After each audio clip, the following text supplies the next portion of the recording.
Hold on one So second. where is that voice from nowhere, that burning bush, that passing dove? I hear the voices of generals calling for ammunition, presidents calling for arms, and women calling for help. Where is that voice of nowhere? Can he be heard over the gunfire, the whiz of passing missiles, the crash of buildings, the shriek of sirens, the crack of bones? Or is that his mighty voice, your angry God, craving the sacrifice of virgin generation sons to generate, your holy books written in red ink on burning sands, your prayers between rounds to no more than fasten your fate to the hammered truth of your trigger, a truth that mushrooms its darkened cloud with the rest of us, so that we too bear witness to the short-lived fate of a civilization that worships a male god. Your weapons are phallic, all of them. That dummy that sits in your lap is no longer a worthwhile spectacle. His shrunken pale face is little room for imagination. We have spotted your moving lips and have been the voice to its proper source. It is a source of madness, a source of hunger for power, a source of weakness, a source of evil. We are exiting your coliseum and encircling your box office, demanding our families back, our cultures back, our language back, our gods back, so we may return them to the proper source, the source of life, the source of creation, our mother's womb, the great goddess. We will cut through the barbed wire hangers and chastity belts. We will climb in and incubate our spirits through the winter. We will wait for the degenerate course of your repeated history. We will wait for the past to die. I heard you really like the Carter 4. I'm a minute Wayne fan. I'm a big Lil Wayne fan. And I'm so cross with him because at times, my friend was like, you shouldn't really go to Wayne expecting the greatest theological debate or something like that. You should really just go to Wayne and go from what he does best. Well, what does Wayne do best? I mean, first of all, the thing about the Carter 4 is that I see it as the first written Lil Wayne album, because he was in prison and he wrote while he was there. He didn't have time to do anything else but write. You know what I'm saying? And so I can hear the difference between, you have artists, you have people like a Jay-Z or somebody who might brag about not writing stuff down. But if I listen to Jay-Z versus an Eminem, I can tell what's written and what's not. You know what I'm saying? It might be catchy and stuff like that, but when you look at it on a page, if you just write it down, you can tell, oh, that came from thinking, that came from writing. The cool thing that's dope about Wayne in this album for me is that when it's written, I think it's sharp. Yeah. I think it's sharp. I think that what he's playing with on most of those songs, one, there's the fact that it's written, and so he's given thought to just everything from community to what have you. But what I like about Southern rap in general is not about what's written. It's about the shit that you can't write. It's about his flow. Yeah. Where you place your voice, And Wayne knows where to place his voice and where to put the intonation, the inflection in the voice. That's what I'm listening for. Where it is, where the pocket is, where you raise it, where you lower it, where you where all of that. And to me, this album is mostly, I'm not a fan of How to Love. I heard a reggae version of How to Love. Yeah. I like that.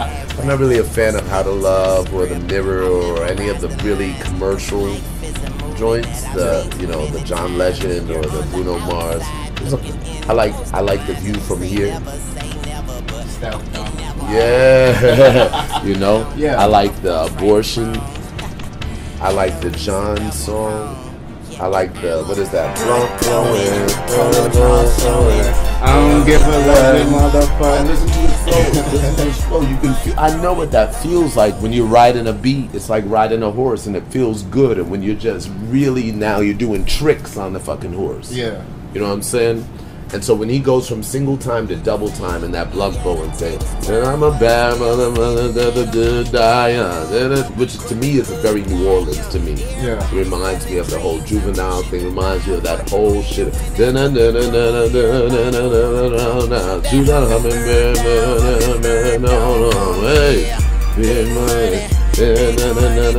whole thing there.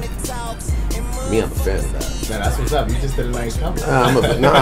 No, I listen. Me, I enjoy that. If I put that next to Watch the Throne. For me, Watch the Throne, Jay-Z wins in terms of where he's hitting those, you know, just So like wait, if Michael, we could take your debate pick, on it. Jay-Z. So you thought it was the better out of the two on Watch the Throne? Because that was the much debated. Jay. What? You like the Jay better than Kanye on Watch the Throne? Yeah. Wow.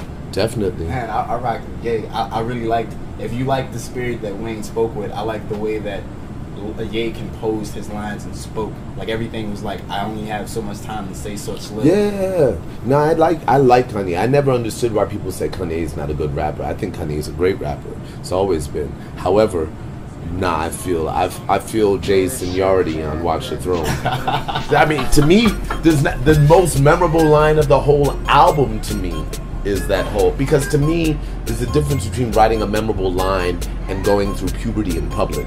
Yeah. You know? And so to me, Kanye, you know, like when he says something like, they never talk about monogamy or they never talk about more than one, that's great. You're thinking, you're growing, you're 30 years old. I know what that's like. You know what I'm saying? But that's not necessarily well written. That's just you're going through something that somebody goes through privately, publicly. But that's not necessarily like snapping on some shit. To me, snapping on some shit is like, I'm like Michael, take your pick. All right, that shit right there is like, okay, yeah, that's dope. To me, that's dope. That might be the dopest shit I heard on that album. But there's tons of. I feel like every time Jay came, he came like, I don't want to seem like the old guy in the room. Yeah. So he maybe that little chip on his shoulder did it. I don't know. But I felt Jay. They got taste. They really made it like, you know, when you listen to it, it's like, all right, cool. Yeah. Like Kanye has to come on this one. But I'm not a big fan of that album. Yeah. Me, I listened to that album maybe 6 times. I listened to the Carter 4 maybe 600 times. That's the difference, literally. Yeah, I like the debate that comes more from it, because a lot of people were saying like there was more money. Like, people would make the comparisons like, man, if Black Star would have the money and the clout that they had when they made their first album. Yeah, but that's different. People, to me, those things are always confusing, because when you talk about Black Star, I love how Most rides a beat. You know, like my favorite thing, Most riding a beat recently might be the thing he did with Jay Electronica, Holiday, that song Holiday. Yeah, you know. But the thing is, like, I can't talk to most conscious rappers because they're talking about consciousness. I'm talking about how are you writing the beat, actually. That's what I'm talking about. Jesus Christ, come back American. What if he's Iraqi and here again? You have to. I'm talking about how you write, where the spaces, where are you leaving spaces? I really actually don't give a fuck what you're saying. Yeah. Personally, I'm all about how are you saying it. That's why I probably listen to Project Pat before I listen to Common. Yeah. Even though Common's a good friend of mine, but musically, I might go the direction of how to.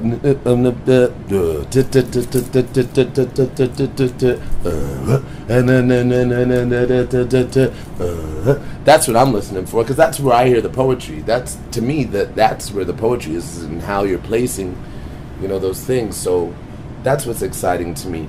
With Watch the Throne, there are moments, you know. I hum under my breath when I contemplate the drum of your heartbeat, and my heart beats for your breath. I revel in the wind for mere glimpses. I'm tornado of you. Would you look into the eye of my storm? I whirlwind through your life like hums and fill your eyes. I'm trying to remember that one, actually. I don't even know why it came to mind. No, I do know why. But wow. Rent it. Oh, thank you. Yeah. Exactly. Maybe that's it. Yes, it is actually my birthday.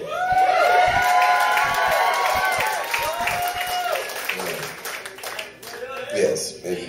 So, yeah, my mother is here to attest. In 1972, my mother was rushed from the James Brown concert.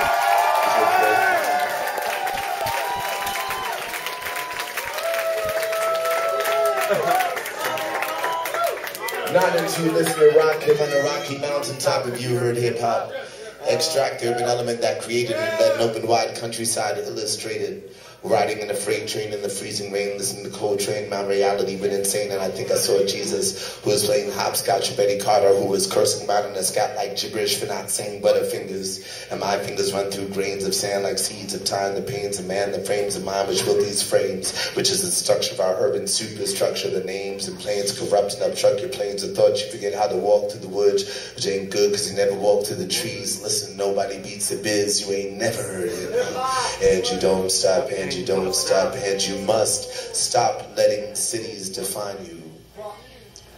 Even when those cities are as fucking beautiful as New Orleans. In fact, I make an exception.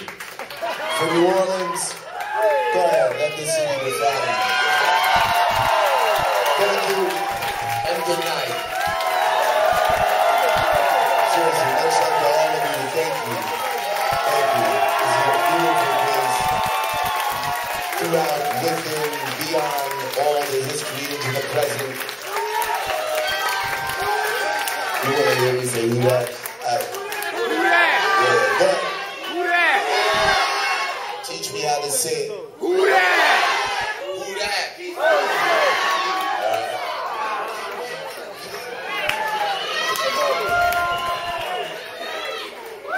I don't know, maybe you should stop letting cities define you. Jay Electronica is... Yeah, I noticed, not to sound like a Twitter stalker, but I know when he put out Exhibit C, you had hit him with the tweet, like, congratulations, brother, like, I like this. Like, how was Jay Electronica, like, for you as somebody, like, as you being a person who breaks good, you guys go. No, Jay Electronica for me is, he's brilliant. Yeah. He's brilliant. As a writer, come on. Jay Electronica is brilliant. I do a YouTube playlist of Jay Electronica. I'm straight. Yeah. Like, that's it. That's, you know, like, for someone that doesn't even have an album, hello? Yeah. That's crazy. Nah, I'm a huge fan of Jay Electronica. Nah, you want to see a battle? Yeah. No, I'm talking about Jay Electronica and Wayne. To me, that's who I want to see. To me, that's where it's at right now. Jay Electronica and Wayne. Also, there's a whole mythology of New Orleans and all that, which makes it more exciting than the whole New York, Chicago thing. You know what I'm saying? Me, I feel that more. But I always feel, not always, but in recent years, it take a lot for me to feel New York style hip-hop over Southern hip-hop, because cats are going by something different than feeling sometimes. They're going by feeling, but, you know, the days of Wu-Tang are far behind us. I like how you have that spiritual element to rap, though, like, just knowing, like, sometimes you just have to, like, you know, it doesn't have to be clean, like, the best lyrics or anything like that. It's just you spitting it from your soul, and people have no choice but to feel it. Well, there's that, yeah, of course. But I'm talking about where you place your voice on the beat. I'm talking about something very specific in James Brownie. Yeah. Like, how do you feel that? When someone rhymes, I hear how they hear the beat. And because that's where you place your voice. Somebody's getting all caught up in, did you hear what he said? Fuck what he said first. Where did he place his voice? You know what I'm saying? And so there's some stuff where it's like, where someone's just snapping, like where Jay would be like, Jay Electronica, Jay Electronica, Jay Electronica. That don't matter about the beat. That's just fucking amazing. You know? But Wayne, it's all about where he places his beat.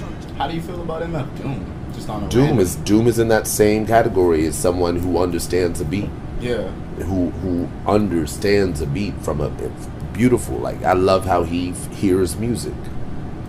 Yeah. Because someone else might hear it completely different and start rhyming at a different point.